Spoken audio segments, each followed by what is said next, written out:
Yo. We live in the living room with another special guest, a legend in the city, Montega Rebel. Man, thank you for coming through today. It's my first time meeting you. Yeah, for sure. It's my first time meeting you, and I've been watching you over the years travel all over the nation with Zeus and the Rebels, and I just been seeing you do so many amazing things over the years. I've listened to the music. You've got features with like Tony Mays, Big Lou, Keith Rosewood, some people whose careers I've been following over the years. You've told me a little bit about your background yesterday. Born in St. Louis. Yeah. And moved to Brooklyn at 10. It was about 11. About 11? Yeah. Brooklyn, New York. Man, so the hip hop culture that you had to absorb being in Brooklyn, what was that like? Leaving here and going there, what was that like for you as an 11-year-old kid? It was a culture shock. Yeah. Before I knew what a culture shock was. Right. It was a culture shock. Because I talk, how New Yorkers talk, but I was talking like I was from St. Louis because I was from St. Louis. Right. So I used to get into fights a lot because they used to call me like country, Bama. Bama. I was country Bama. Bama and all that shit. So I didn't know what that meant. I just know it was disrespectful. Right. Because how they said it. So yeah, so like my first 8 months, yeah, I was fighting damn near every day. Damn. Yeah. All right. So after the initial 6 to 8 months, what made it get better? Just getting acclimated. Yeah. You know what I'm saying? But after a while, it was like, yeah, dude ain't, he not soft. We just can't, you know what I mean? Yeah. You had to put the pause on people. So that changed. Well, I got beat up. Yeah. I got beat up and jumped and but I never quit. Yeah. You know what I'm saying? So like if I lose today, we're gonna do this again tomorrow. So it was that type of deal. But it was just like, okay, he stand up for himself and fight for his. And they eventually just started accepting me. So right. I feel like that's damn near, no matter if you leave the city or not, you damn near leave the neighborhood and go to another one, and you'll experience this type of thing. But they didn't know where St. Louis was. They like, what the fuck is that? What's that? They didn't know what a blood. They was like, you from down south, huh? They didn't even know what Bloods and Crips was unless they saw like the movie Colors. South Central and shit like that. Yeah. They had no clue. Yeah. Like, and this was early. You know what I'm saying? Like 92, 93. Yeah. You know what I'm saying? So at 93, I was 16. Yeah, 16. So yeah, it was early. Yeah, I feel like Colors, I be talking about that a lot on my streams and everything. I be talking about how Colors changed the trajectory of gang culture nationwide. Like, people didn't know what that shit was. And then after Colors, it just seemed to spread. As far as Bloods and Crips, I mean, every city had their own gangs, but it spread like wildfire. See, the gangs in New York, it was before they got Bloods and Crips in New York now. Yeah, now. But it was always like the Warriors. Yeah. The Scheissmeisters, Decepticons. That's crazy. Latin Kings. Yeah. Latin Kings is a big New York gang for sure. The Warriors is crazy because there's a whole movie called The Warriors, and that's really, really a gang. Motherfuckers don't even know that's some fictional shit. And that's how them gangs used to really dress back in the day too. Like, they'll beat your ass looking like they coming out the disco. With some spike bats and shit like that. So going to New York at 10, you was already kind of hearing hip hop, I would imagine, being here in St. Louis. But going to New York at 11, how did that influence you? Being really inside of the culture, because I mean, that's one of the barrels, you know what I'm saying? That's where hip hop come from for real. Like, what was it like being there and absorbing it? This got some wax in it though. I can tell. It was I didn't really know, cause like my actual first hip hop tape I had was Curtis Blow, McGilla Gorilla. Okay. That was my first actual, I'm telling my age, like, motherfucker. But that was my first actual hip hop tape. And my cousin Darlene, she got that for me. She bought it for me. Okay. And I liked it. Because music I was into, my first actual music tape though, outside of hip hop, was U2. Okay. For the Love of Money. Okay. So that was my first actual introduction to music. As far as me having my own, you know what I'm saying? Piece of music, like a cassette or something. We talking back when moms could buy the, Right. Yeah, the tape. So growing up going over there, moving over there, and experiencing hip hop there, it was different. But it was like I would come outside, and it's like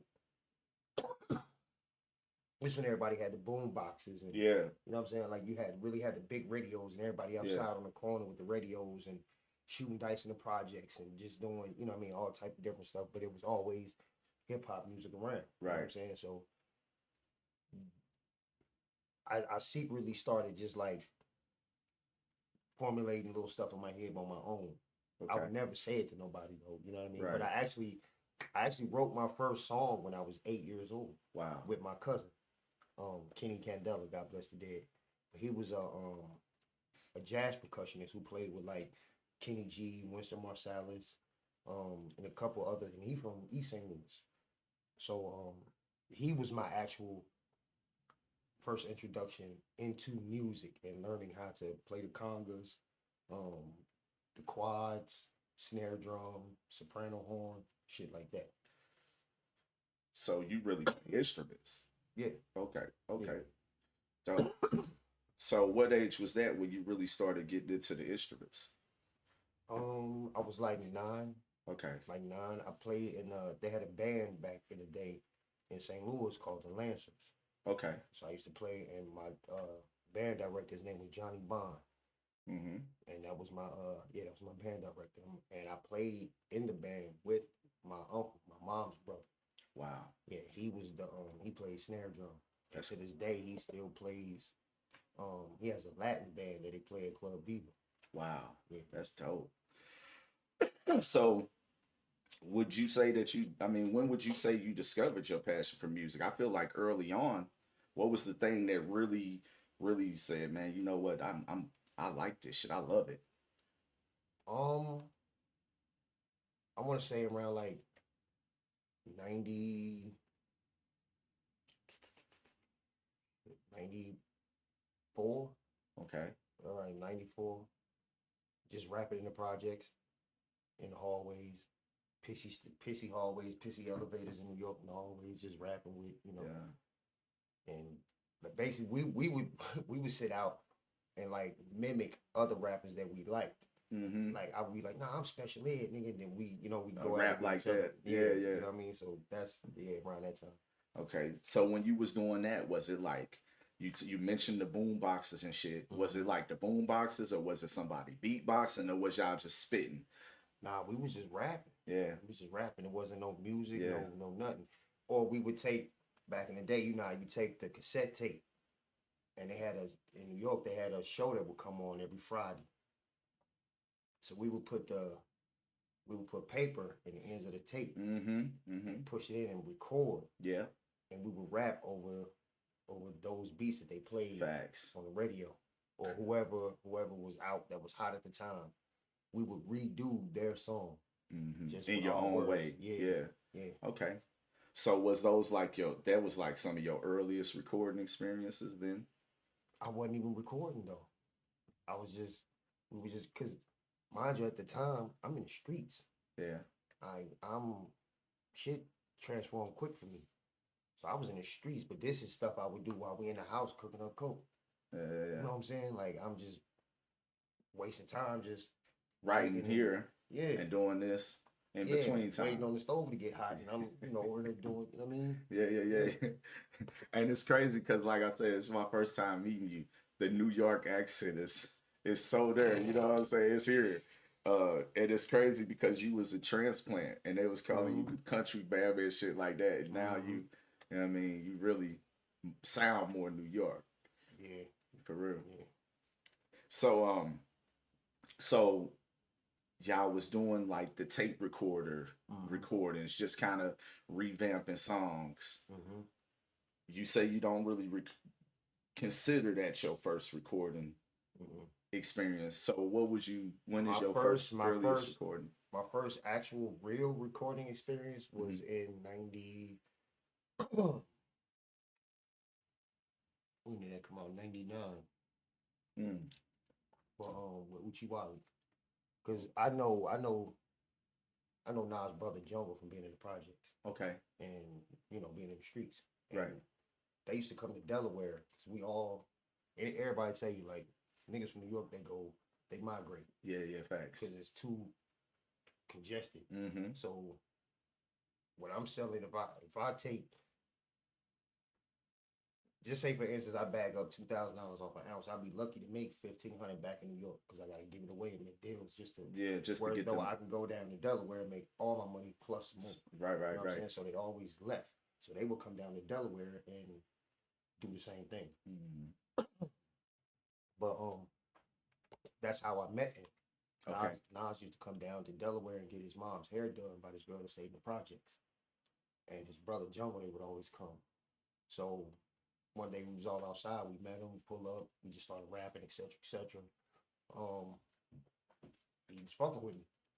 So took my number down, called me maybe like, I won't say like maybe 4 months later. Wow. We was in New York. I was coming up there actually to cop some work to bring back. So I stopped up there by the studio. It's like, yo, when I got there, my man told me, like, yo, I just seen him. He's like, call him. So we hit him up. He's like, yo, we in the studio, come through. So we went up there, went through, did what we did.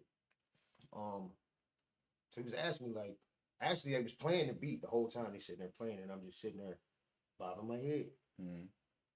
So I'm just mumbling to myself, mumbling. He said, say that again. So I said it again. Little young thing, go around my dick with your tongue. So this how I started. She's like, if you can write it, I'll pay you. I'm not knowing nothing about, you know what I'm saying? Yeah. Nothing. I'm just like, shit, I'm in the streets. You just gonna pay me what? She's like, let me hear it. Wrote it. Spit it for him. He's like, now, Jungle gonna spit it, but I'm gonna pay you for it. Right. All right, cool. How much? He gave me $10K. Right. I didn't know no better then. You know what I'm saying? As far as royalties and writing percentages and things like that. All of that. Yeah. Shit. It's just flat out 10K, you serve a verse. Cool. I mean, a lot of niggas can't even say that. Now this is documented because I got 2 of my homies that was with me. You know what I mean? They alive and kicking today, and they witnessed the whole thing. You know what I'm saying? So yeah, if I'd have known, you know what I'm saying, then I'd have made that situation work a whole lot better to my advantage. But I wasn't trying to be a rapper. I just know how to rap. Right. You're just kind of around it, and it's just a thing. Bro, my right hand guy sitting here with he's sitting here with damn near 9.5 ounces of powder in the bag in the studio. I'm not thinking about this shit right? You talking about, man. Great, you know what I mean? Yeah.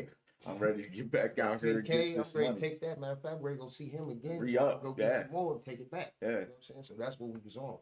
Yeah. Wow. And that's how that, to this day, you listen to that verse, Jungle, that's me. That wrote that. Yeah.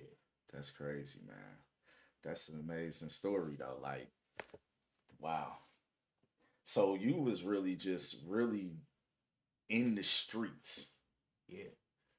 Just rapping. I say it all the time. I'm like, man, I feel like rapping is down there in our DNA now because motherfuckers just do it. You know what I mean? Yeah. Like, not even thinking about getting a deal. It's just I'm nice and a motherfucker so happen to hear it. You know what I mean?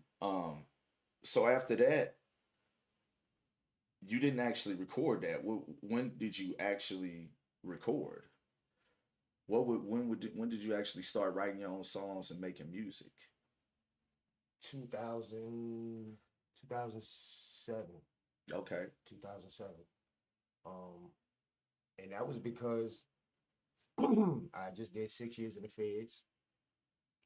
And I came home like I didn't want to. I didn't want to work for nobody. I was gonna do my own thing. I said, and then while I was locked up, like we would have like battles and all that, and I would win 90% of the time. You know what I'm saying? There, I can admit there was some dudes in there that was nice that made me go back and sharpen my pen. Right. You know what I mean? But majority of them, I was winning. That's how, you know. That's a form of eating. You know what I mean? So they would bet on me. Yeah. You know what I mean? So yeah. And then 2007 when I came home, I'm like, yo, I'm gonna stick to what I said I was gonna do. You know what I mean? I did it. I met Zeus, Ruckapuff. Yeah. Somebody, I don't even remember how I ended up at the show. But no, actually, my mom, she was doing. My mom used to be a cop. Okay. So she was working for Harris-Stowe University. Okay. So a DJ that she knew was going to Harris-Stowe, and he worked for the radio station at the time. And he came over to the house. She told him about me. He came over to the house to meet me and took me to the show. Wow. And that's how I met Zeus. And then I rapped for Zeus at the show. That on site. I didn't have nothing rehearsed or nothing. Just got up there and did it. Okay. And he was like, yo, I fuck with you. He's like, yo, once you know, start rocking with me. I can teach you how to do X, Y, Z, put you on shows, yada, yada, yada. And this was like August 2007. I've been with bro ever since. Okay. So when you did the time, was you in New York? Yeah, New York and Delaware. In between there. You caught the case, did your time. When you came out, you came back to St. Louis. I had to. They kicked me out of the state. Damn. Yeah. Fuck. What you mean they kick you out the state? They kicked me out the state. Why? How? What do you mean? You was just. I would have to pull up the paperwork. You can look this shit up on Delaware online. I'll give you my name and all that afterwards. You can see for yourself. That's crazy. But so they kicked you out the state. Yeah, I took Delaware through some shit. Yeah, I took Delaware. All this shit is documented. You know what I mean? So I ain't faking, making no stories up and making myself seem bigger than I am. None of that. But I took that state through some shit. Okay. Yeah. But it was either, and the judge told me, he was like, I'm gonna tell you this, I tell everybody the story. He told me, he said, once you do your time, you are to leave. Do not come back here. Of course, I've been back. But, you know, I'm not on no papers, no nothing no more. You know what I'm saying? But his words to me were, go to that window. So I'm like, what? I'm in court.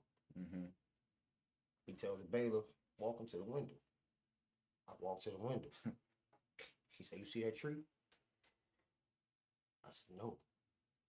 He said, you come back, you're locked up. By the time you get out, there will be a tree there. I said, okay. You know how long it takes to treat it, bro? A long time. Exactly. A full tree? A full tree, a long time. Right. Yeah. Exactly.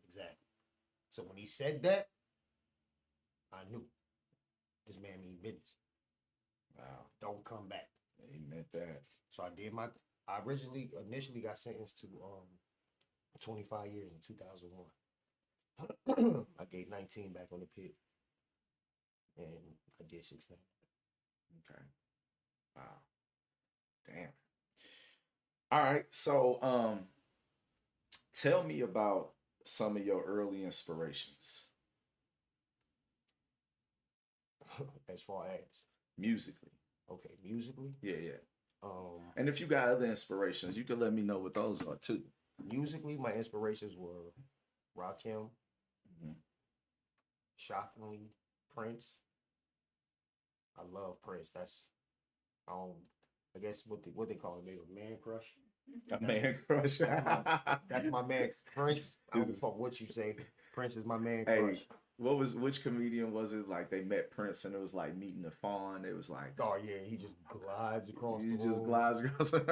Yeah. He said that's my man crush. Yeah. Okay. Prince. Prince isn't a bad musical inspiration. He's fucking talented. I love amazing. Prince. All jokes aside, I love Prince. Um, Rakim, Prince, LL, Tupac. Um, yeah, that's it. Okay, that's it. Those was the early inspirations. Who would you say inspires you now? You got any inspirations now? The people that inspire me now are more that I mean they do music, but they don't even well they did music, but they don't even need music to like 50 Cent. Yeah, Like, yeah. Like he's man, you know what I mean? Put out like 3-4 albums and just like I'm gonna do all this other shit. Yeah, now. I don't even need to do music. Vitamin Water, doing all these shows. I try to like I follow and read certain stuff every now and then about like real moguls, even Diddy. Yeah. Even him, regardless all of this bullshit aside, the work that he's put in, you can't deny it. Exactly, it's crazy. Exactly. Okay. So more of the moguls are what your inspiration is now. Yeah, because music shit. I mean, I can do it. It's nothing, but it don't really mean shit to me no more for real. I feel that. Do you feel like it just don't mean nothing to you no more because is it that you lost the passion or you see the game for what it is and what it was worth? Yeah, I haven't lost the passion for it, but it's just everybody wants something for nothing. You know what I mean? And like I be having DJs that'll be like, yo, I fuck with the record, I do this, I do that. Now, there's nothing wrong with, every now and then you gotta grease some palms every now and then. There's nothing wrong with it. But the offers or whatever they want to call it, they be coming with, it'd be crazy. So if you feeling the record, you came across this record, you feeling this record. I didn't even ask to sing this record. You heard the record and said, yo, I'm fucking with that. Play it then. Yeah, right. Play it then. Yeah, for real. Why I gotta give you $500? Why I gotta give you $1,000? Play the fucking record.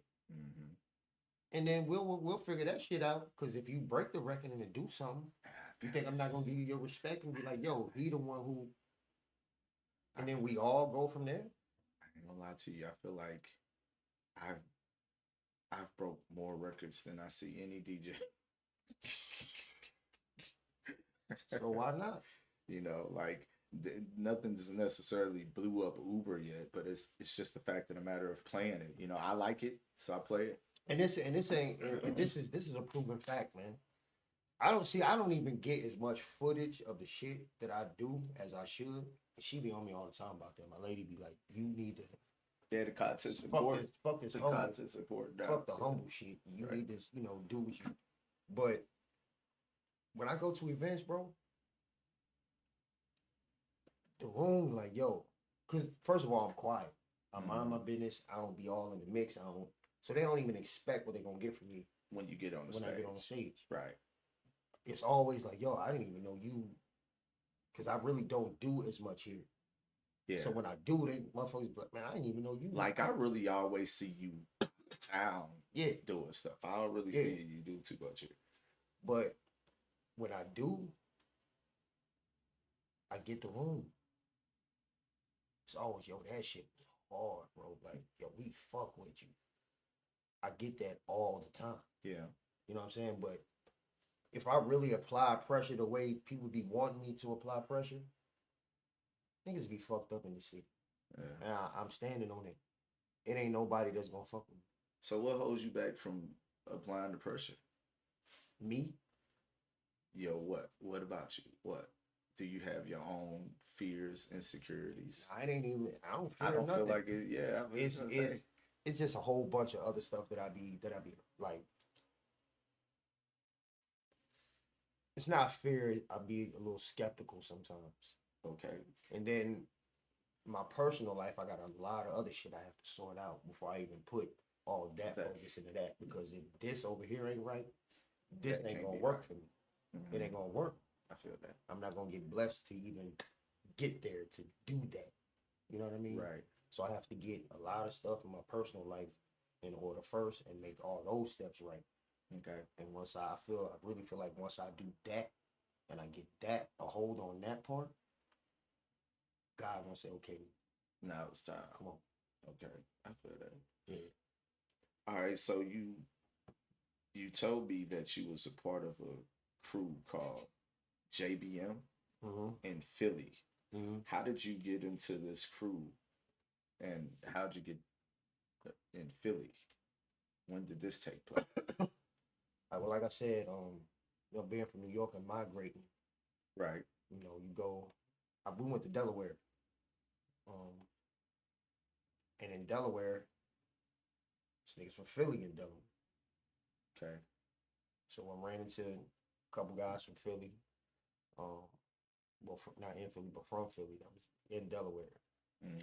Shout out to Chuck, School, Brother News, Beans, Chris and Neef. And not to put too much of statute of limitations is over on that shit, but they was moving through the city. Yeah. Like I personally know people that they, you know what I'm saying? So they was through the city. Now Aaron Jones, he's who started JBM. Aaron Jones got locked up in '92. Been locked up ever since. Oh wow. And Munchie, God bless the dead, Munchie died. Those were the two leaders of the JBM. Okay. So I was just me, but I was basically brought into the game by New York niggas from Brooklyn. But then we started rocking with the dudes from Philly. Okay. So when they got locked up in '92, it's still people in line. Right. Outside still, you know what I'm saying? Right, so right. That's how that connection was made. My man Rue from West Philly. And then my man V, God bless the dead, he used to mess with Charlie Baltimore. Okay. Yeah, so that's how that whole thing started.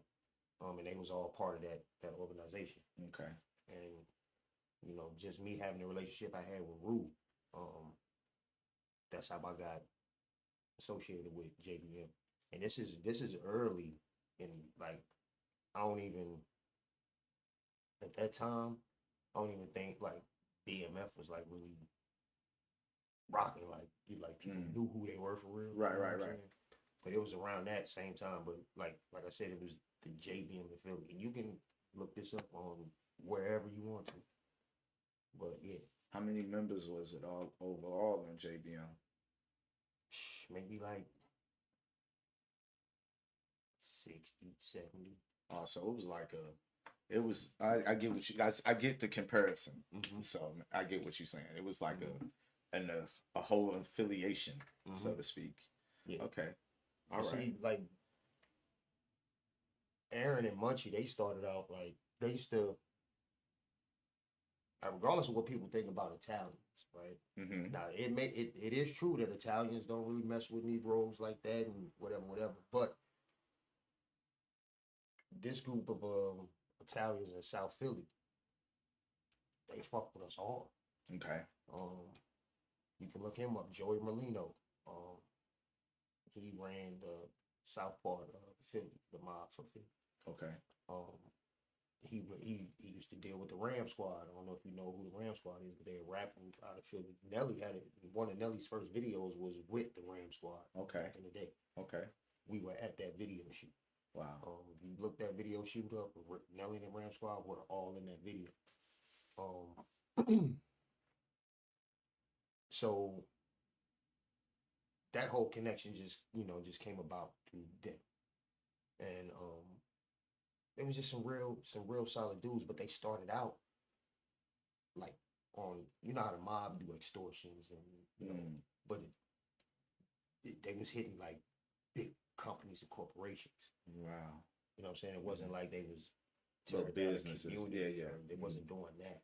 Right. You know what I mean? Then it went from extortion to, okay, now we ready to start moving to J. And with that, comes the, everything else that comes with the street situations, you know what I'm saying?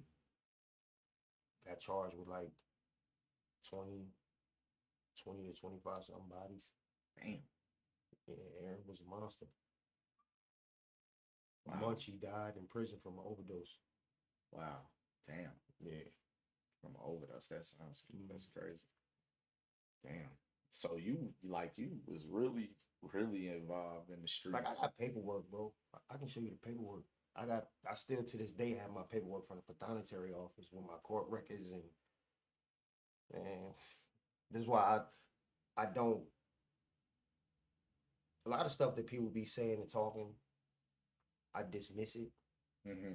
Like when they get to talking tough, I dismiss it. Mm-hmm. Sometimes. A lot of times. Sometimes you can't let it go. Yeah. But when you already come from that life and you live that life, you can see shit for what it is in certain people. Right. So it's like, look at you and tell, like, you're not ready to go as far as I'm ready to go. Mm-hmm. And I honest to God, I don't want to go that far because I'm not even in that space. Mm-hmm. But don't make me. Right. You know? Yeah. Just don't even test it. Yeah. So, I totally get that.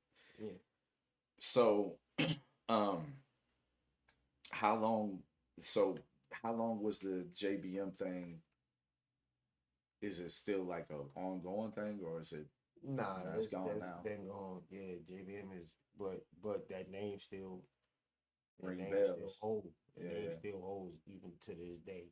So was it because of like the founding members kind of dying and going to jail, or what made it kind of dissolve? Do you know? It's just like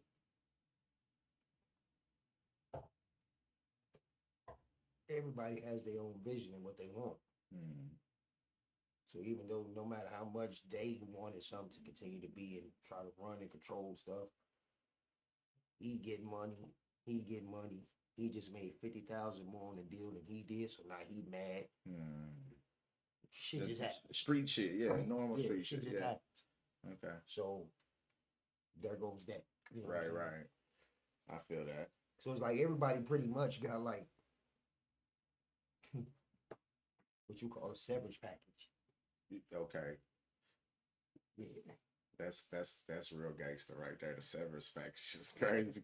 Yeah. That's what the mom do right there. Like, all right, look, we gotta go our separate ways. That's what we gotta do. That's pretty much what it was. Okay. But again, I call my mother. She'll tell you the shit. Now, I was able to at a car lot, barbershop, clothing store, candy store. Had all this? Yeah. How does the criminal life and moms being a cop work?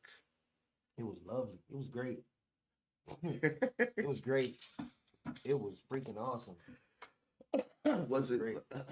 Because can we talk about it like that? Yo, my mom. I swear to God, my mom was cool. Because what she didn't care like what she was doing. One, she know her son. Mm-hmm. So if she pulled you over, yeah, and you dirty, my mom will say, "Listen, either I take this, or you go to jail. No, you don't want to go to jail. Don't be out here doing X, Y, and Z, yada yada." She had a whole little spiel. She would take it. And I swear, as long as I'm sitting here breathing, as long as my kids is breathing, my mom would take it. Bring it home. Oh, Lord.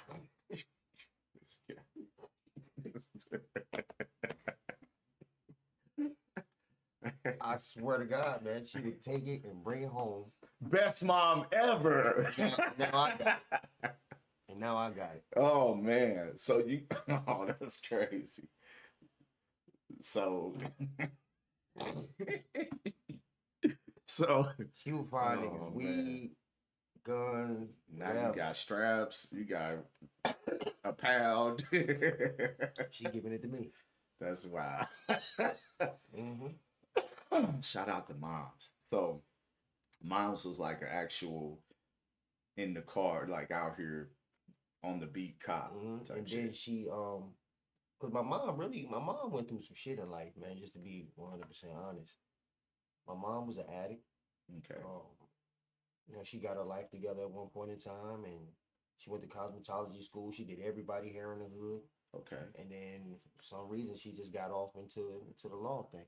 And so she became a cop. Mm-hmm. That's crazy. Moms Listen, man, you can do amazing things if you just put your mind to it. It doesn't matter where you at in life. Like that's proof is the pudding. Mm-hmm. But bringing the confiscated goods home, yeah, is amazing. I swear to God, bro, I would go by my mom's house just to see her. Mm-hmm. But for a while, to be honest, like when I first heard what she did and what she was going for, when she like I to be a cop. Yeah, I didn't talk to her because what your life was already the ways or yeah, just going, man, I was going at 13, 14. Yeah, I was gonna ask like I was already, you know what I'm saying? So, what made you just be gone? Well, I mean, I had to be. You coming up, your mom was, addicted. Yeah. So you came but up. One thing I can say though, and this is all respect. This is why I have so much respect for drug addicts because I saw my mama. What you mean? Because my mom was a functioning addict. Okay, I get you. So regardless of my mom smoking crack, regardless of all that, she kept us fed. She kept clothes on my little brother and sister's back. The bills was never fucked up. Like, yeah. Yeah. But she did that. She got addicted following behind her husband, my father. You know what I'm saying? Just wanting to be involved in what he doing. She told me the whole story how it happened. Yeah. You know what I'm saying? So, yeah. So when she started becoming a cop, it was a while before you wouldn't even talk to her. Nah, I'm still talking to my mom. Oh, okay. We like my mom. Listen, I'm gonna keep it all the way a buck. She has no problem with me sharing this story, just because of the fact that I knew how drug addicts got treated in the streets. I never treated a drug addict in any type of foul way. No, but I mean when she became a cop. Okay. So even during all of that, mm-hmm. I used to keep her from doing certain things, right? So she never got in trouble. She was never out to be able to catch no cases, be able to be in no houses getting raided. Mm-hmm. And this is before I even knew that this before she even had any idea of going for the law thing at all. Okay. You know what I'm saying? So I always protected her. Right. Period. So she never even, because if she'd have been in any of them raids, anything as a drug addict, you know how they are. Mm-hmm. You've seen it. Yeah. She wouldn't have been able to do none of the shit she did in life later on. Right. Because she'd had a stain on her record. You know what I'm saying? So, but then once she did do that, I'm like, I can't, what? You the police? Because I was so deep off into what I'm doing. Right. Like my mom a cop. I ain't rocking with you. Mm-hmm. I ain't doing that. Okay. And that was ignorant as fuck. But for like 6 months, I ain't talking to my mom. The first 6 months. Yeah. Of her actually being a cop. Yeah, listen. I didn't talk to her maybe like a year, close to 2 years before that, because I didn't even know she was going through the stuff she was going through to even get to that point. Yeah, I had no clue. Because I was on the East Coast. She left and came back over here. Oh, when I got locked up, I sent my mom away from there and sent her here. Got you. So she came back here to St. Louis and just started a whole new life. Got you. Started completely over. So, wow. So she became a cop here in St. Louis. Mm-hmm. Okay. Yep. Wow. She was right at the station down there on Union. Okay. And then she stopped being like on patrol, and then she started being at Roosevelt High School first. Because used to always have cops down there at the high school, so she used to always go down there and stay down there, and then she went from there to Harris-Stowe. Okay. And then that's when she became a sheriff for Harris-Stowe. Wow, she had a whole career. Mm-hmm. That's amazing. Yeah. That's amazing. So now you said because of the things that you was going through with your mom, you was kind of forced to do the things in the street. Was it because you had... It wasn't what I was going through with my mom. It's because of the fact that my dad left. Oh, okay. Got you. Me and mom always been solid. So it was because of Pops not being there, you had to kind of step in as a provider in a way? Yeah. Okay. Because I'm getting bullied and... Not bullied, but I'm getting made fun of and shit when I come out the crib. because of your attire and things like that. Yeah, and we had to live in a shelter for a minute. You know what I'm saying? So the shelter is right in the hood. And so motherfuckers seeing you come and go. They seeing me come in and out this building. Man. And my bus stop for the school was right across the street. Oh, God, yeah. So everybody in the neighborhood know what this building is. Right, you know what I'm saying? right. So imagine having to walk out to that shit this every day. Ass nigga. Yeah. Look at him, son. He over here. He ain't got no Timbs or nothing, B. All of that All shit. that shit. All of that shit, man. Yeah, I ain't so trying after to, a while, So after a while, that shit fucks with you. Yeah. No, for real. Like, I feel, I mean, so the first thing you do is you start taking off on motherfuckers. You start fighting. Mm-hmm. You know what I mean? Yeah. Then after you start fighting, then you got to figure out ways. All right, I'm not great. Keep looking like this. How can I? They not great. Keep talking about my little brothers and sisters like this. Mm-hmm. Fuck that. Man, what's out here? That's how I started. That's how I started. Right. And I went from there. Got you. Yeah, we was talking about fashion behind the scenes and how important it is, and that's exactly. But that plays a part into why I am how I am now. Yeah, I was gonna say that's exactly why I feel like it's important to so many of us is because we went through those things. I have similar experiences, and then on top of that, being mixed. Oh, you confused. You don't know whether you black or white. These things. It's like, come on, man.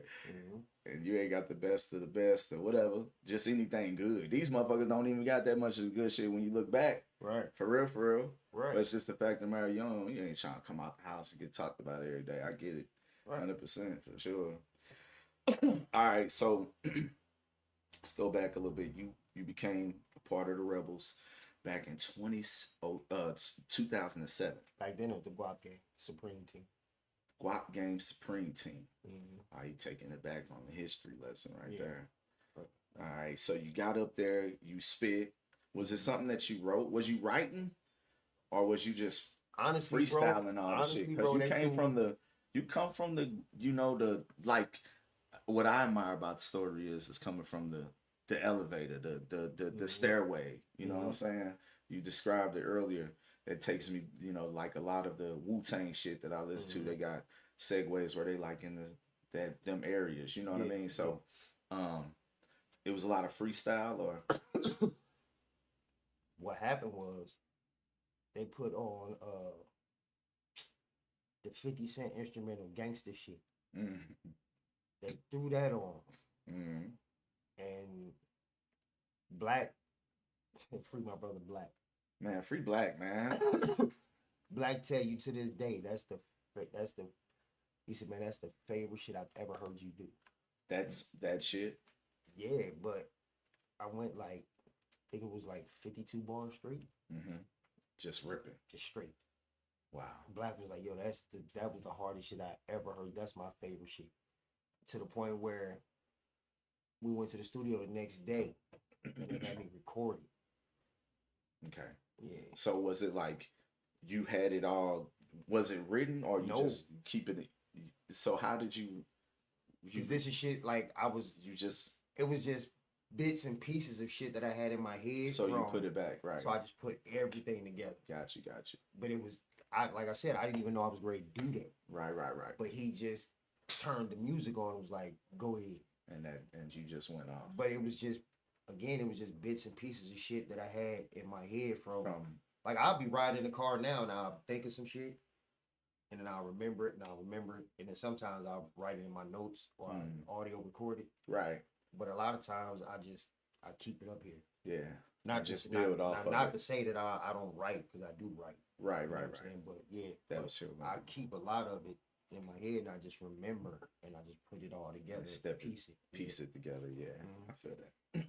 I feel that. I sure was gonna ask about writing. So, what would you say your ratio is between writing and off the top, just putting shit together? I mean, because I consider it like if you put it here and then you put it on paper, that's writing it. So, what's the percentage of writing versus just coming up with something?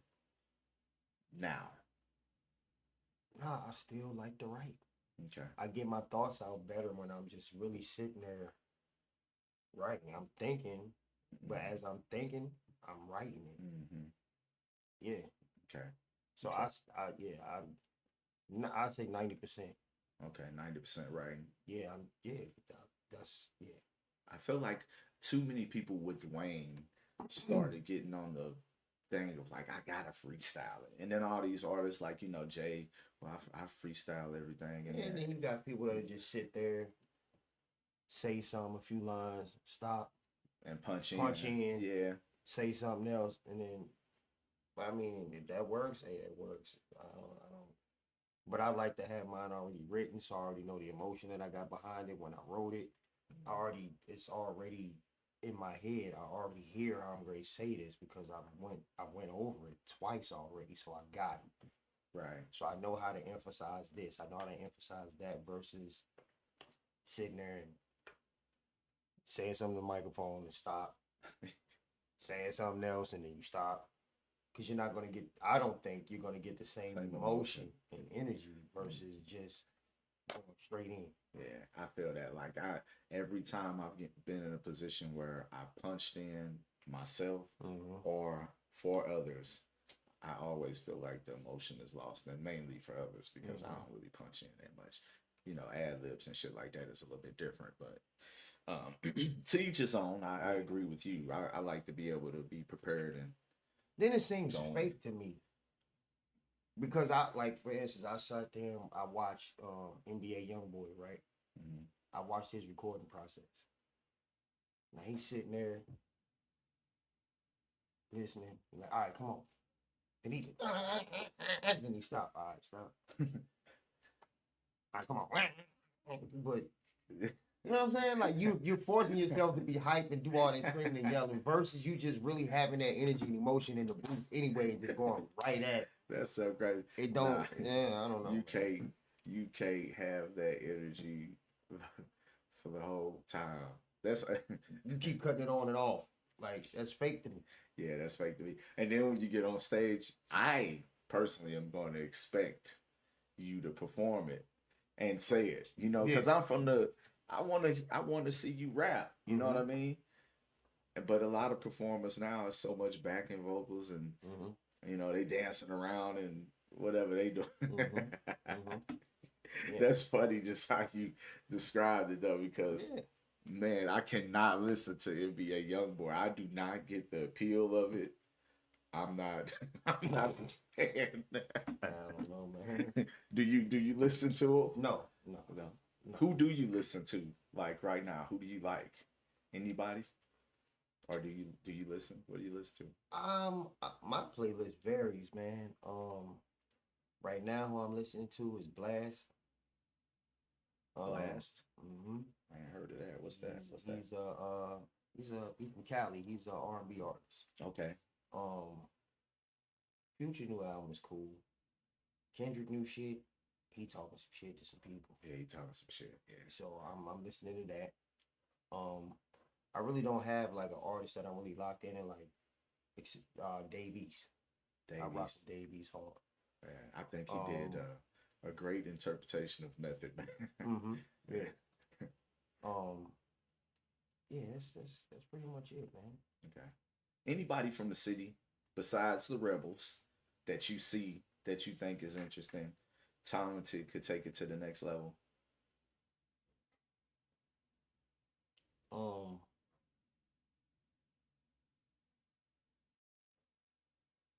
Man, I know I put you on the spot with this. I'm sorry. Nah. I listen to a lot of artists from the city, so it's a difference for me. Let me see, man. Rocky. I mess with Rocky. Maverick. Yeah, Rocky Maverick. Okay. Hazy. Hazy nice. Hazy's a staple. Yeah. At this point. Yeah. Proceed. Let me see. What else is doing it? I don't know, man. To me, I can't say because nobody to me. And I've seen a lot, they come to a lot of shows that Zeus and I throw, and I've been to a lot of concerts and shows here. Everybody's saying the same shit. Talking like everybody everybody has the exact same cadence, flow, delivery. It's just a different individual. Yeah. Now who's people who's different, like T-Rain? Yeah. He's different. I think T-Rain is nice. Retro.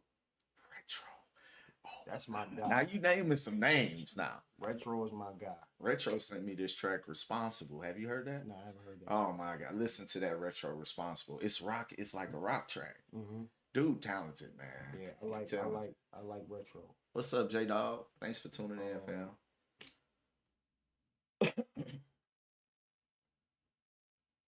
Yeah, man. It's just I feel that though. Like I feel what you're saying exactly. Like there's a whole bunch of acts in the city. I see a lot of stuff, and a lot of stuff is just like copy and paste. You know, I'll see it for I see it. I listen to a lot, so I do see quite a few standouts. But a lot of it is just copy and paste, same cadence. You can tell who their favorite rapper is. Yeah. And see, and the thing, and I'm not knocking nobody. Don't get it twisted. You know what I mean? That's that's your thing. That's what you're doing. That's what's working for you. Then that's what's working for you. Cool. But how long is it gonna work? Like, where is it gonna get you? Facts. Where you gonna go with it? But see, I don't do like what they call that high speed music and drill music. I just rap. Right. I just know how to rap. So the time when it's time for rap to be recognized, I don't think I will be, unless I make them recognize it. You know what I'm saying? But everybody sound the same, man. I feel that. But again, there are those guys like T-Rain and Retro that I rock with. Nando, Rocky Maverick, Hazy. And then it's a lot of guys that I'm not even in tune with because I be off into my own. Oh, yeah. That's another thing I was gonna say. I mean, you travel a lot. You're always, doing something. So when you creating, you be in your own space. And I try not to even deal with or do that because subconsciously you start mixing their shit in with your shit. Facts. That's facts too. So that's fact. That was one of the things. Like for me, now that I'm not an artist, you know what I'm saying, and I'm not creating on that level, I can listen to everything and just take it for what it is. Yeah. But when I was an artist, it was like, okay, I'm listening to it from a couple of different perspectives. I'm already listening to it critically because that's just my ear, and then you food. So I can't listen to it without a bias, in a way. And most of it, it's not as good as they think it is. All right, so back though to the 300. You got with 300 way back when it was Guap Gang, Supreme. What you say, Supreme Team, and you've been rocking with them ever since. So a lot of things at the TMAs and all that shit. Yeah, like, what was those experiences like? Man, early on, it was great, bro. Yeah. That shit was great. The traveling, like I said I was going to do this when I came home. And I could have easily went back and called some old connections and, got a few of them things sent out here to the city. But it was great because I'm traveling. I'm seeing like artists that I was seeing while I was in prison and the feds on TV. Now I'm up close and personal with these people. Right. All because, bro saw something in me. He was like, yo, come on, I'm gonna take you with me. It was just a great time, man. It was more fun then. Right. We had more fun. The music was more fun. The vibe was more fun. People were more fun. Yeah. Everything it was just a better time, man. It was I wish that we can get those type of times back. You know what I'm saying? And make it work the way it was working then. Make it work now. Knowing what we know now. Right, yeah. Man.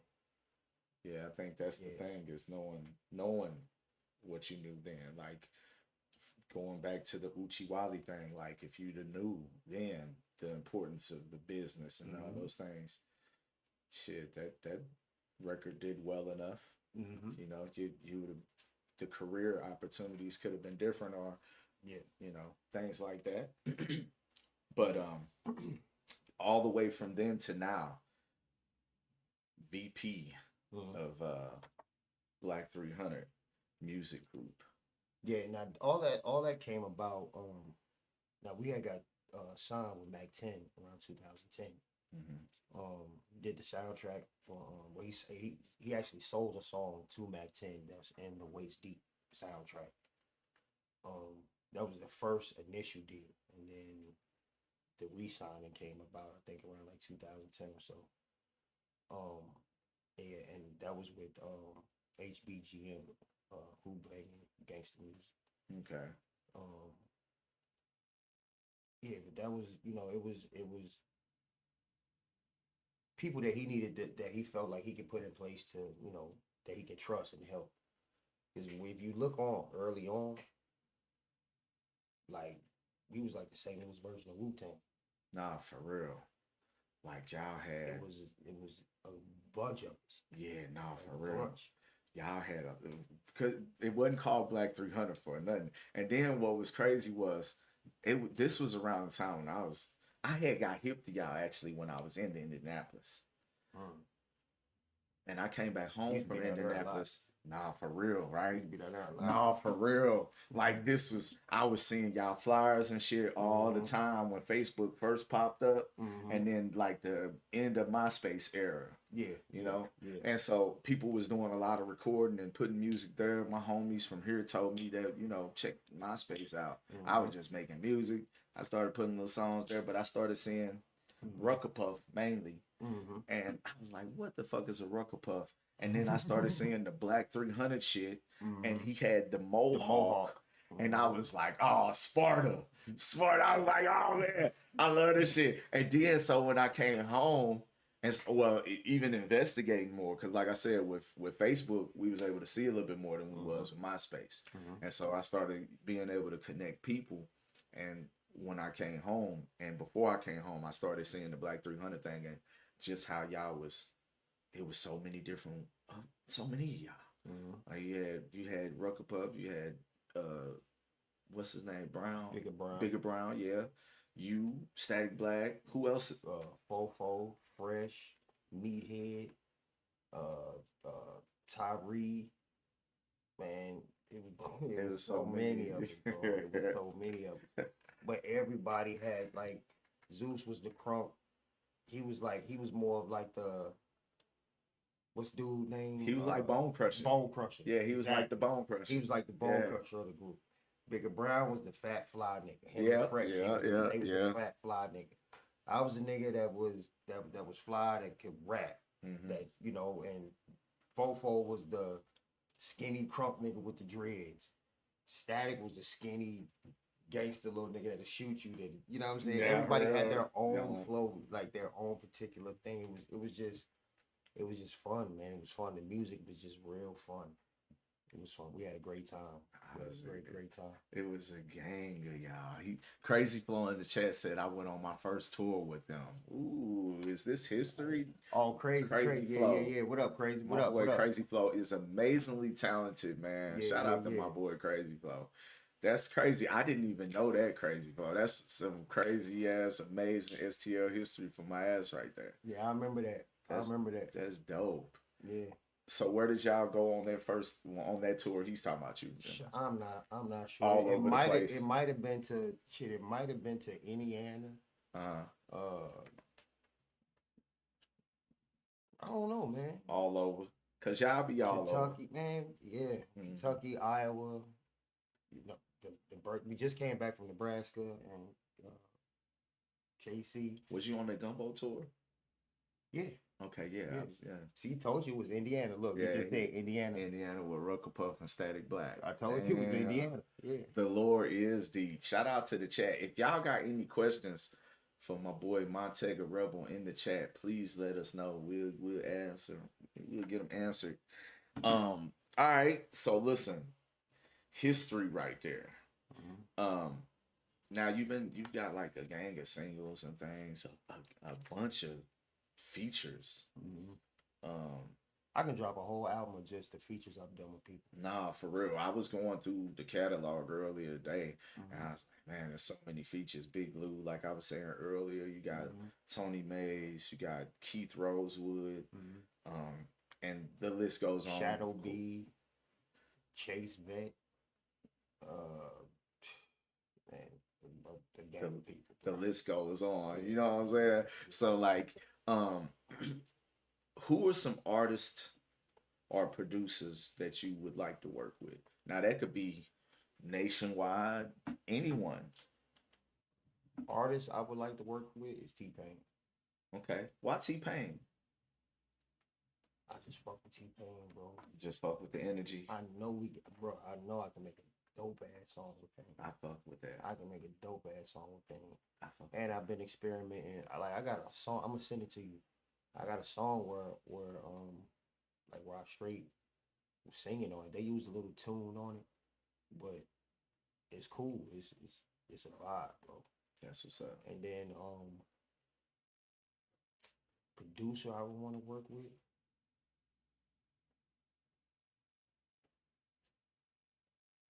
Metro and Tarboy. Okay. Metro and Tarboy. Tarboy. Again, that's the second time Tarboy been shouted out in the stream. Yeah. As far as a producer that would like to be working with.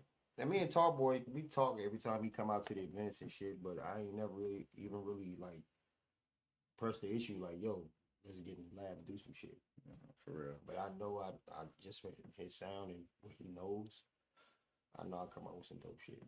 And I feel like just on some, I love to point out gems in the interviews, and I feel like what he just said is a gem that y'all ain't even realizing, which is I ain't never even pressed the issue. Like sometimes you don't have to, like you just kind of let the universe work. You put it in the universe just now, and then the fact of the matter of people respect it when you don't be like, hey man, we should do a track together. Like, hey man, we should, you know what I mean? I feel like I be seeing people do that, and I'm just telling y'all from Ollie, that shit comes off corny, man. Stop doing that shit. Like let that shit. But see, and this is the thing. This is another thing, right? People don't understand, like, especially as long as we've been doing this shit. My kids can't eat your friendship. That's facts. You know, I can't take my lady out on a date with your friendship. You know what I'm saying? So, you know how I'm gonna react on the track. You already know that, right? Exactly. Now. You've already built exactly. That's what I'm saying. So, like, if people out of town that paid me $200, $250 for a verse, I'm not even going to charge you that much because you from right here, right? So I'm not ready. You know what I mean? Let's work it out. Right. Make it make sense. That don't mean we want to do that. Yeah. So that's why, like you said, I don't really be seeing you doing too much here. That's why. Yeah, I feel that. That's exactly why. Because motherfuckers don't. Yeah, I feel that. Where I can go out of town, sell my merch, I can do all that. But, yeah. People who be next to you and know what you're trying to get out of, that's in the same struggle as you, won't even support you. Yeah. Because you got a talent that they don't. They're afraid that you gonna make it out of here, and they gonna be stuck here. Yeah. All the while, I'm trying to give you a job. If you just work with me right here, don't cost shit. Nah, it don't. Especially now in this age, like it's sharing don't cost shit. It's sharing with the comment, chat, and like, and all that shit. It don't cost too much of nothing. It don't cost nothing. You be on there anyway. You know. All right, so we talked about it briefly. Importance of fashion in hip hop. We talked about how your reasoning for wanting to be fashionable, but the importance of it with hip hop. I've been on the tear about that lately, and I always look at you as a fashionable guy in the city. How important is it, and why is it important? Give the artist some gems.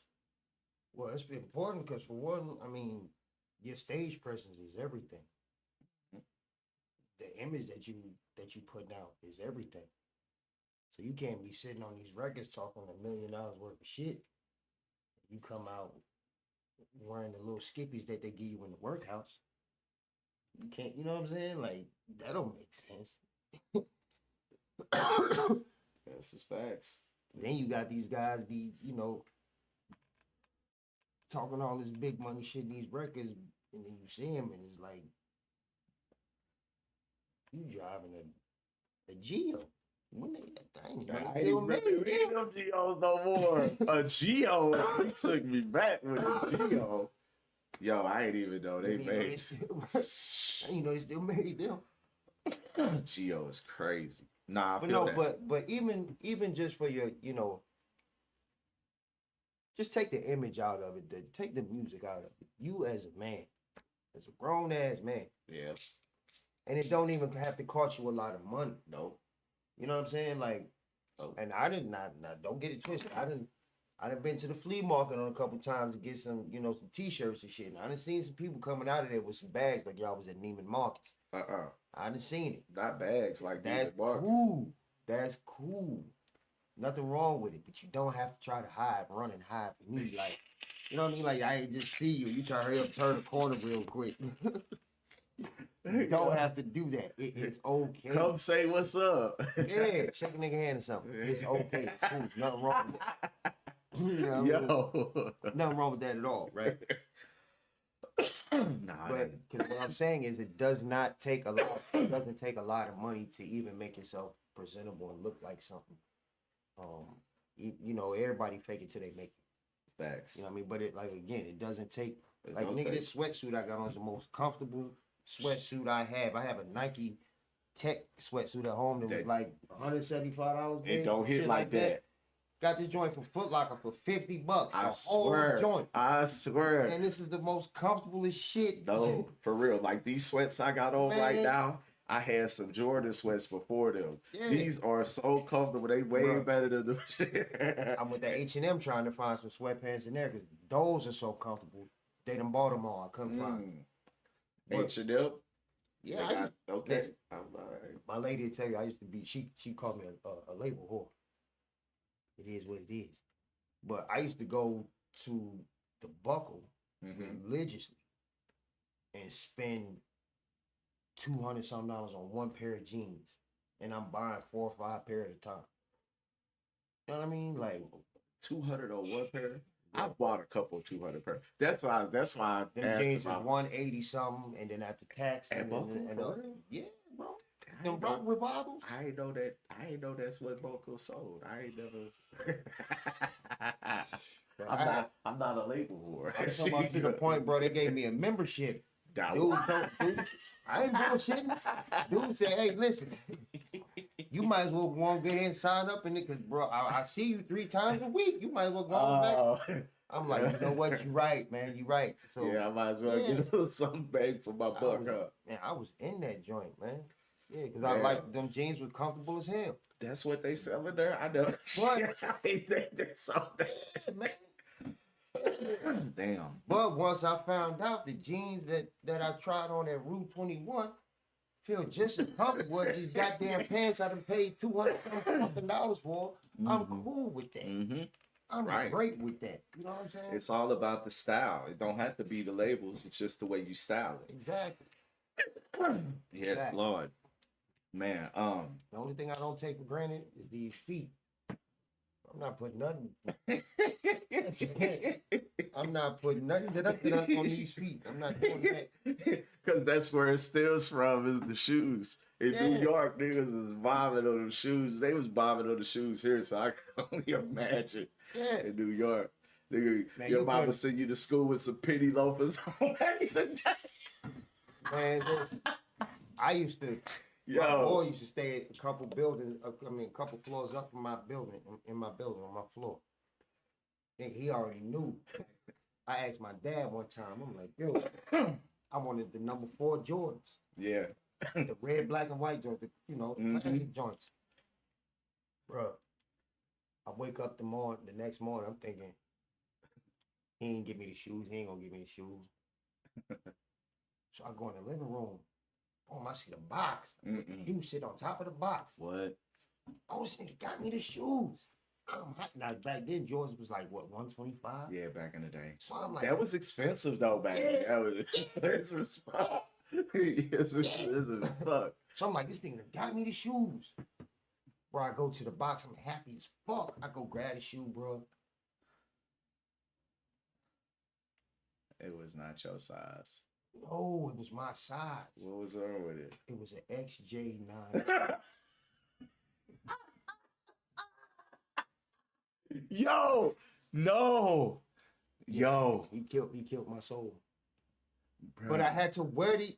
He come out like, dude, look. Fucking bro. XJ900, bro. Remember, you took them? Me back, right? Yeah. Yo. Yo. They look just like Jordan. Man, they did, exactly like the number 4s, man. Oh. Exactly like the number 4s. He was like, yeah, you gotta wear these. And I'm like, no. Man, when I tell you, when I walked out the house and had them joints on, they clowned me. They clowned me. Oh, man, damn. The XJ900. So my man upstairs, Terry, he had not Terry, Raheem. He had the real joints? Yeah, so he used to bring them down in the bag, in his book bag, and just slide them to me and let me wear his shoes. Damn. God bless the dead, they killed my man. Damn. Yep, nigga brought me some XJ900s. I ain't like that nigga ever since. Bruh, the XJ900s, the Pro Wings. Yeah, man. All them back in the day, bro. The XJ900s, just that name. I ain't heard that in a minute. But that is, if you know, you know, man. Yeah. Golly. Yep, that's what he got me. I said, man, you bastard. I remember when Shoe Carnival came? Remember that first came? I had got some. I was getting all buddies. That's what we used to call them, buddies. I was getting all buddies before then. And I had went to Shoe Carnival and got some Michael Jackson shoes. I thought I was finna be shit at school. Man, got talked about so bad in the Michael Jackson LA Gears, bro. Never again. Never again. That was when my life changed. I had bought the wrong shoes. Never again. Man. All right. So, over the last couple years, and I don't think as of recently or now, but you was having a battle with cancer. Mm-hmm. What can you tell us about that whole situation? First of all, don't play with your health. Don't take shit for granted. If something don't feel right, go get that shit checked out. I don't give a fuck if it's hangnail. Get that shit checked out. But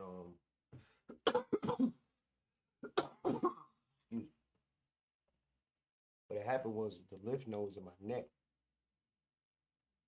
they became real enlarged to the point where I can grab it and move it. So but it'll go down. So I never tripped off of it. Thinking like, I don't know what I was thinking. Just didn't trip off of it. So one day, I had one at my tooth pulled, and like maybe like a couple days later, it swelled up again. So I'm like, something ain't right.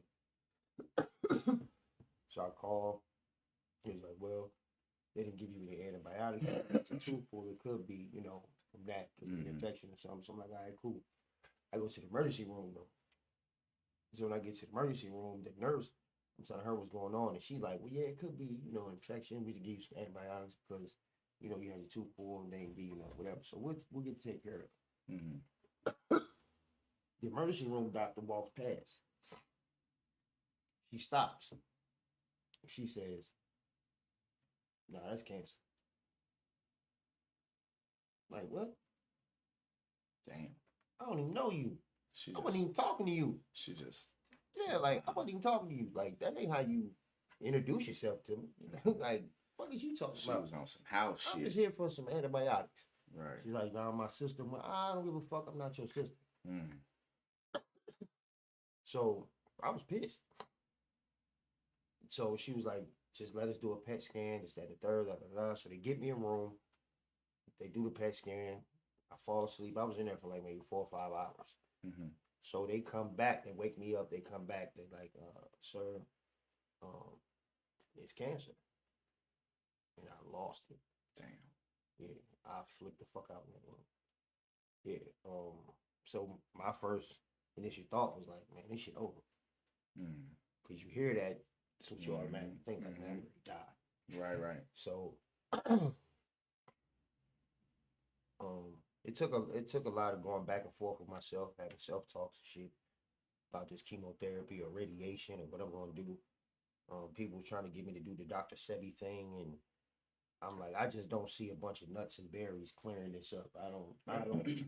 I just ain't got that type of faith, y'all. At the point that, yeah, you know what I mean. So I'm just like, I don't see that happening. So, long story short, I decided to go through with the chemotherapy, and I did it. Matter of fact, let me try to see if I can show you something real quick. So after I started the chemotherapy. Maybe they said after my fourth session, everything was gone. Wow. But I'm gonna show you what it looked like. Okay. Like it was in my neck, my chest, and my stomach. Oh wow! So it was in several spots. Yeah. Damn. Yo, let me go back in the chat while he's looking that up for me. Shout out to everybody that's tuning in. Crazy Flow said people need to understand that and respect that the ultimate goal is to make money from this shit.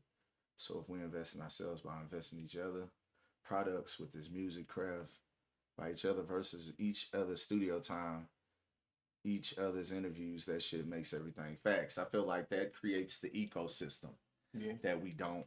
That's a thing that other markets have that we don't have, is because people don't feel like they supposed to spend money with each other in a way. All right. Now you see all that black? Mm-hmm. All that there, those are my organs right there. But all that extra black stuff there, that's the cancer. Damn. After 4 treatments, wow, everything's gone. That's amazing. Right? So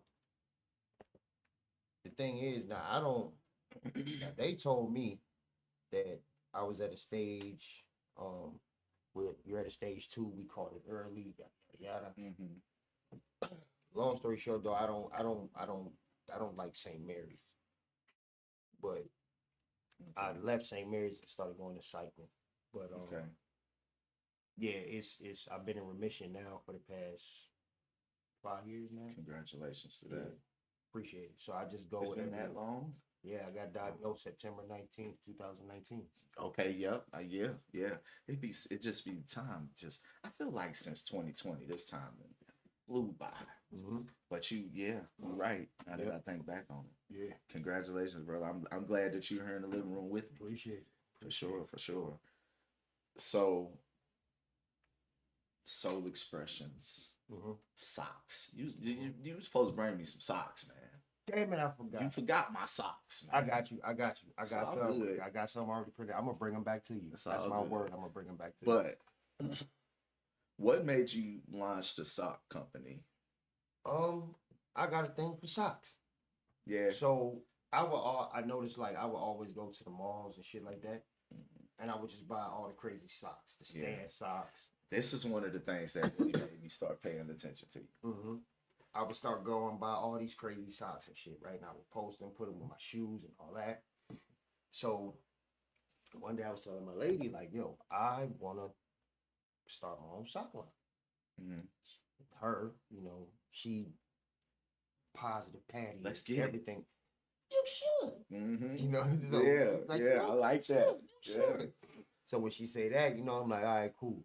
So her being the type of person she is, bro, she starts looking up what we need and what's this gonna cost? What's this gonna cost me?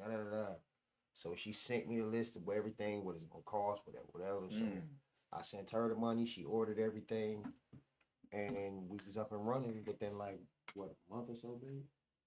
Yeah, about a month or so. What's up. And so I still have to learn, and like you say, you haven't seen me really posting about it as much because I have to get and learn everything about the program myself. Now, don't get it twisted. We still gonna, you want to order some shit get done, we still gonna do it. Right.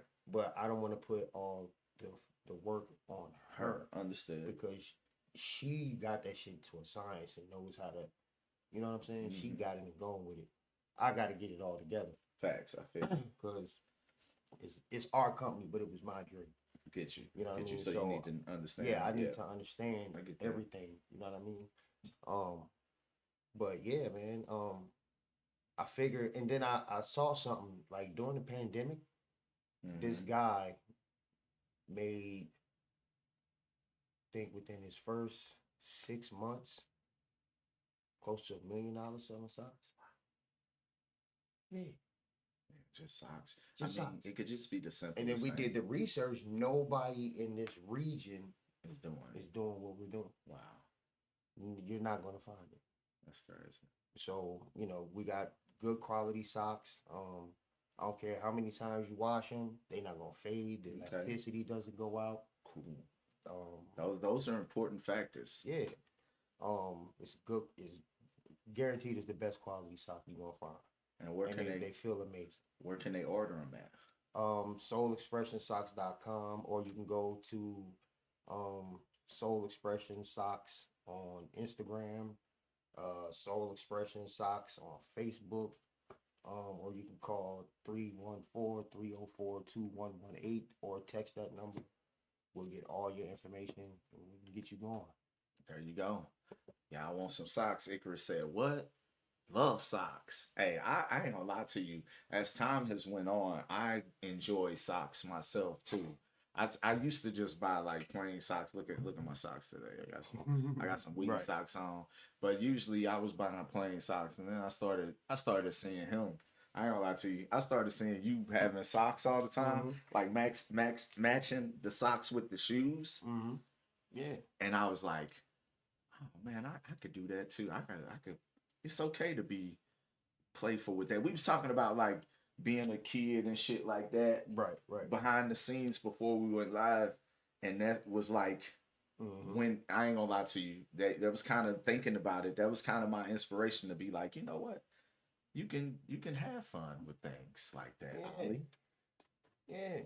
So and right on, man. Everything would be, no doubt, everything would be customized to you, your personality. Yeah. You know what I'm saying? So like, do you do like custom socks, or do you got all kind of different varieties of socks right now? If you think it, we'll make put it on a sock. Okay. Yeah, because I got some socks where my kids' faces on them. You could do that? Yeah. Okay. Yep. Sugar Grits, you hear? SoulExpression.com. You got the number and everything. We got a clip of it too. So you got a promo video. Now let me make sure I gave y'all the right number. I think it's 3. Oh Lord, this guy. Nah, we gotta make sure. Now you gotta run it all the way back. Yeah, okay. Just making sure. Okay, he said the right one. Yeah, it was okay. She got you back there. Yeah, that's it. Some of them socks would have made them see-through forces go dumb. Nah, for real though.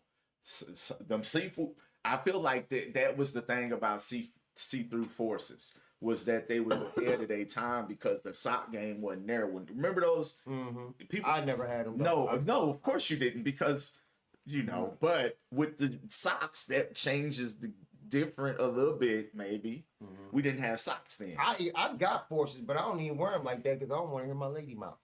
She think they think they dirty. She think they are so horrible. She think they're horrible.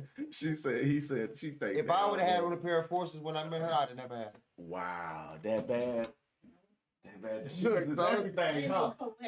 Look at the shoes, y'all. Look at her shoes. She got some cold candy apple. What's them ones? Man, look, them mugs nice. And y'all know I love ones. Girls be getting all the good stuff, man, don't they? Man, they be getting all the good stuff because them mugs. I'd be pissed off when the drop come out and they only got them at her size, or it's a shoe that I wanted that she got. Because a lot of times when I go get a shoe, I get her the same shit, Mm-hmm. right, and vice versa. Right. So sometimes it be shoes that come out for the women that I can't get, and I'd be like, fuck. Right. Even if I try to get the 12 and a half in women's, yeah, I can't get them. Yeah, they be gone. Yeah, motherfucker already on the same wavelength as you. They on the same type of time. All right, man. So what's in store for 2025, man? You're almost up. You just came off tour. What else you got for the rest of the year and going into 2025? Rest of the year, going broke. Yeah, you waited out live. Everybody gonna be broke. All our birthdays are right here. My daughter's birthday was the 23rd of November. My son's birthday December the 15th. My birthday on Christmas. Mama's birthday on the 4th of January. Bro, all our birthdays. Oh my God. And Christmas. Yeah. You gotta get out and make sure I'm shaking. Man, look. Man, listen. But yeah, man, just enjoying family. Enjoying family, man, and just trying to get further along in the perfection of my craft and my life. Just progression and just being more productive. Feel that. And protecting my family and, just the whole family thing, man. And get my business where I really want it to be. I feel that. Yeah, that's my goal. Okay. Perspective right there. I feel like, that's a great end of the year wrap up type of shit, because that's where I'm at. Like it's just time to kind of recalibrate, focus on some things that we need to do in the going forward. Yeah. And of course, I know you're gonna be out here doing some tours. You got any songs or music coming for us, or really? I got. You sent me a video earlier that's coming soon. Yeah, I got. I had a bunch of records that I need to finish recording that I just haven't taken the time to even go to the studio and do. Okay. Because I'm still getting a buzz and big response off the record the video. Yeah. That's still going. Right. The Woe tribute that I did for Black Rob. Yeah, I was listening to that. Yeah. And that was a sad situation because he passed right before he got a chance to do his verse. So he was gonna be on that shit? Yeah. I paid him $1,000 for the verse. He died 2 days later. Damn. R.I.P. to Big Rod. Yeah, me and my cousin Tony Mays, we was having a conversation with him. Damn. I sent the record over to him. And Mark Curry was basically, helping him with everything. Because Mark Curry used to be signed to Bad Boy. Yeah. So Mark Curry was basically Rob's, I don't know if you want to call it caretaker or what, but he was helping Rob with a lot of shit because Rob had got sick. Okay. And, he was in and out of the hospital. Okay. And he was fucked up for a minute. So when we hit him up and asked him, I sent him the song and I'm like, yo, this what we doing. What you think about it? He heard it. He was like, yo, I fuck with that. I said, cool. So what you think about getting on a remix too? He's like, cool, give me a stack. Say less. Wow. So a couple days later, we sent him the money. He died 2 days later. Damn. And then Mark Curry was, he was gonna send the money. So we told him not keep it, use it towards his freedom. Yeah, honorable. Because I never know when I'm gonna need you again. Facts, nah, for real. You know what I'm saying? So even though I haven't even come up with a situation where I would need Curry for anything or his help with something, but I know I got that in my pocket just in case. Right. So yeah. Wow. That's amazing. That's just an amazing story. Cause wow. Damn. R.I.P. So every time I do a show and I perform that song, I always give a moment of silence for Black Rob. Every time. Okay. Yeah. It's just the fact that he fucked with that record and what that record was, what his record was at that time. And then for him to co-sign it. Facts. That meant a lot to me. No, facts. That was big. You know what I'm saying? So, yeah. Facts. That's how I know I'm on to something. I fuck one of these niggas around. Nah, for real. For real. I listen, man. You got what it takes, man. Appreciate it. It's just all about taking it to the next level. And I know you always striving, you know what I'm saying? But we gonna see you on the next level. Hey, we finna get into this game, y'all. Okay. We're gonna play a game. of Mortal Kombat 1. We already got it queued up. So, turn this on for you. We got it smoky in this motherfucker. I think this is probably the smokiest episode because you got that wax blunt.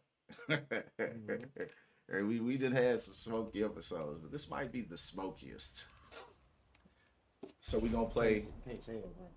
What, the smokiest? Mm-hmm. Why is that? She be on it. About what, smoking? Yeah, somebody made a post saying, say you live with a smoker without saying you live with a smoker.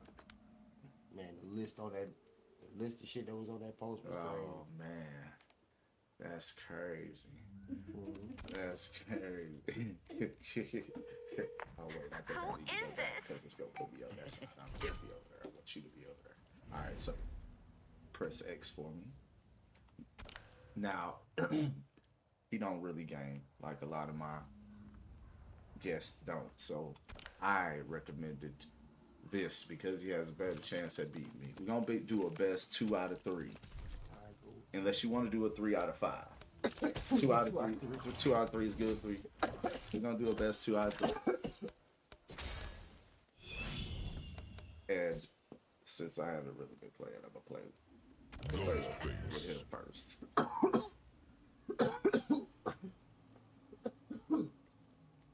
Shout out to everybody in the chat. Listen, if y'all got any questions for my guest, Montega Rebel, please ask them now. Make sure y'all go and run the full interview back on YouTube. Subscribe to the channel, follow here, all that good stuff. Go follow him everywhere. Yeah, I know who Raiden is.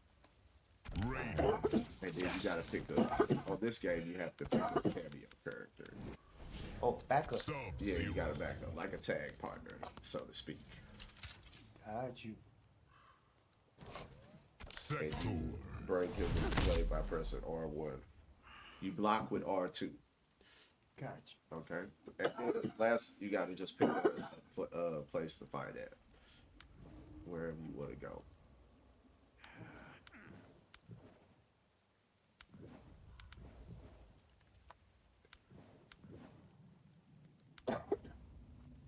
The hourglass. You leave me no choice but to harm you. Alright, You so can like try to. Ghostface, farm he's a new boy. character. I'm not too good. You probably have a chance to win. Nah, You soup, might have a soup come in a can, not a man. He said. You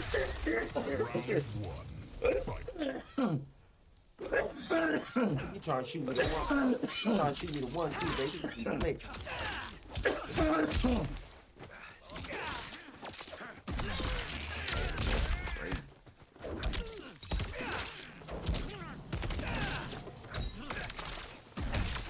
Look, he know how to play. He do some.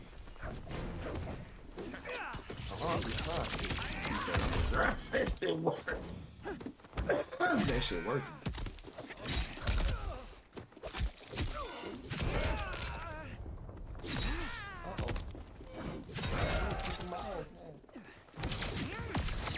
My God.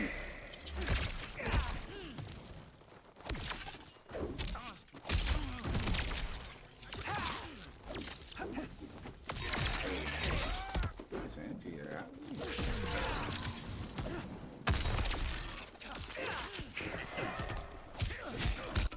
Uh-oh. Uh-oh.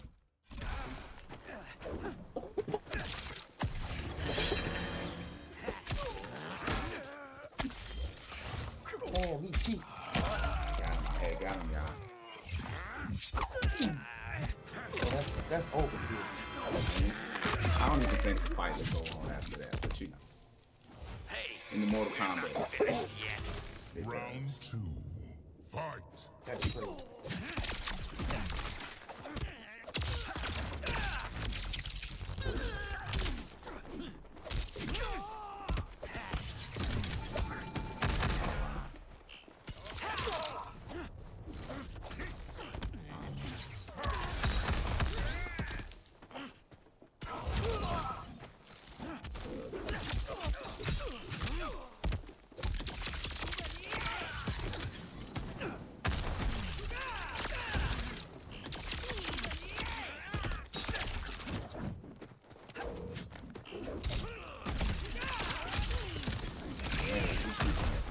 coming through.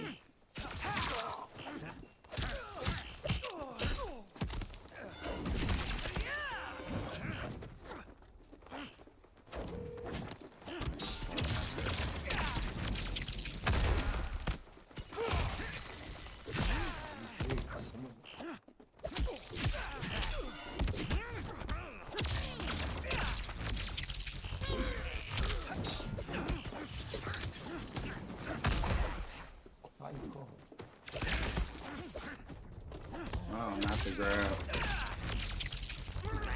Elder gods bless me. Oh, nice. See? That's better. Final round. Fight.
Finish him. We just gonna let us get out of here honorably. Know what they're about because when I try, I don't know. I don't know exactly what that dial tone is about. You want the same character? Or you want a different character? No. Same? Different. Different? All right, go to character select. He said no. Nah, when I be trying to Stop calling, creep. I don't know, something about that. It don't make sense. I guess for real though. I don't have to play with him character. Change. Smoke. Is that John Cena? Yeah, that's I gotta do that. Just because. if he said I gotta do that just because.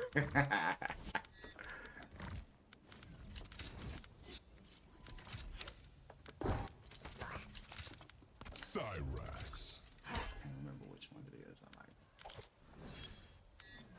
Chujinko. Okay.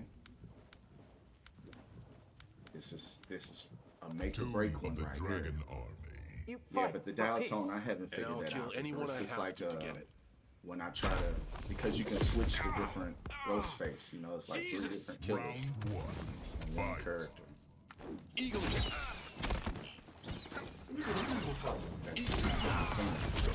Peacemaker. Eagle. That's part of his character. Eagle.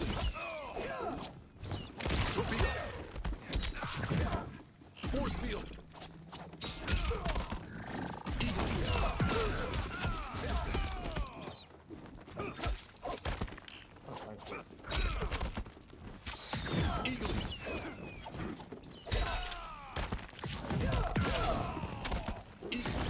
Torpedo.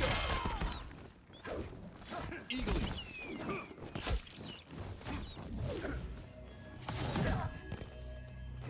Eagle. Yeah, he got a lot of bullshit. Round two. Fight. Nah, he shoot guns, actually. That's right. He shoot guns.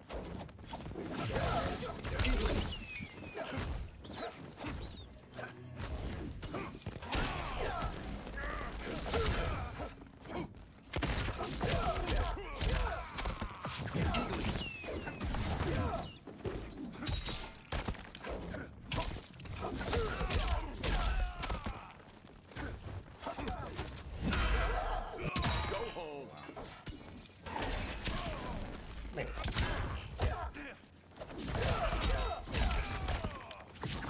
You too big to move. Eagle.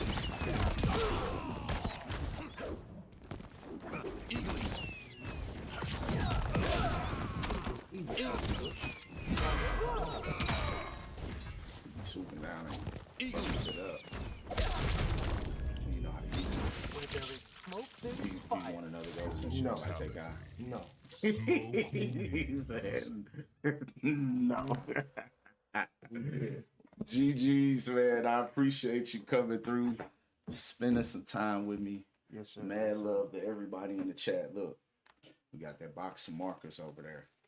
I need you to bless the PlayStation 5 plates. He's going down to STL Hip Hop History. Bless the plates for your boy. I sure would appreciate it. Mad love to everybody who tuned in. I hope y'all had a good time with us. Make sure y'all hit the subscribe button. Make sure y'all hit the notification bell so you know when we go live with new content.